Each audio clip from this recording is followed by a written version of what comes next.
channel, and today I will be making another molecular gastronomy dish by Alice. It's her 3 forms of egg, the dish that she made back in first season for the breakfast buffet using eggs is the main theme. And I've wanted to make this dish for a really long time because it just looks so pretty. I just had to do it. And I've made some moderations to this to make it tastier because the original raw salmon roe, I don't think it tastes very good like that just by itself, so I made it differently. And also, if you haven't already, be sure to like and subscribe for more because I will be making a ton more Shokugeki no Soma recipes as the season's now over. And feel free to make requests down below, and if I find that they're possible to do, I will make them for you guys. And so without further ado, let's get started! Starting off with the raw egg portion, pour some cold water into the gelatin to soften it up. And because I don't like salmon roe, I'm using carrot juice instead to make fake salmon roe. And I have some sea salt over here. Dissolve it in some hot water and then pour everything back into the gelatin from earlier. Put it in the fridge and solidify. Here is the carrot juice with a drop of red food coloring to make it a little bit more roe-like. And I'm just adding some sugar to make it more tasty. Learning from our nori bento, we are going to once again use molecular gastronomy to make the fake salmon roe. Blend everything together. It might look a little separated in the beginning, but take your time and in the end it should turn out really smooth and slightly thickened. Dissolve the calcium chloride into the water and we are ready for the fun part!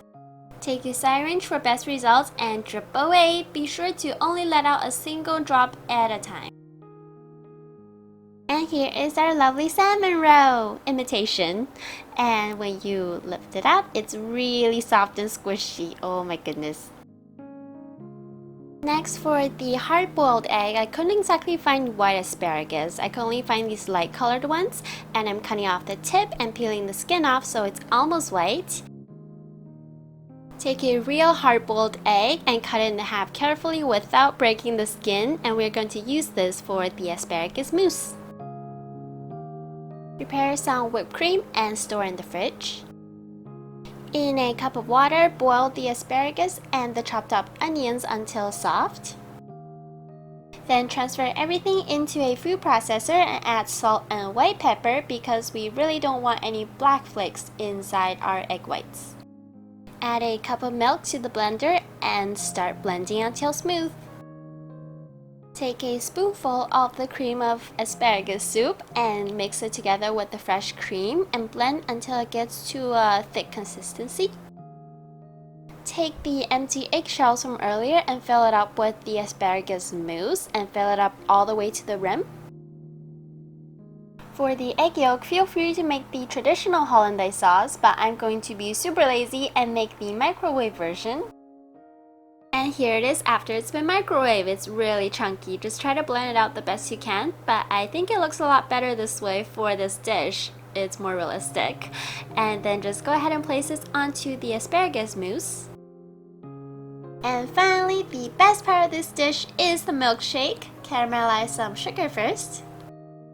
Once the sugar has melted, add in the whipped cream and combine everything until smooth. Add a tiny bit of salt to enhance the flavor. And finally, stir in the milk. Feel free to skip this step if you have an egg that can be eaten raw, but mine can't, so I'm semi-heating it over simmering water. Pour the egg into the milk mixture and our milkshake is complete. Finally, put it all together and we have the best looking dish ever. Almost too good to eat, but I ate it anyways. In fact, instantly. The milkshake is highly recommended.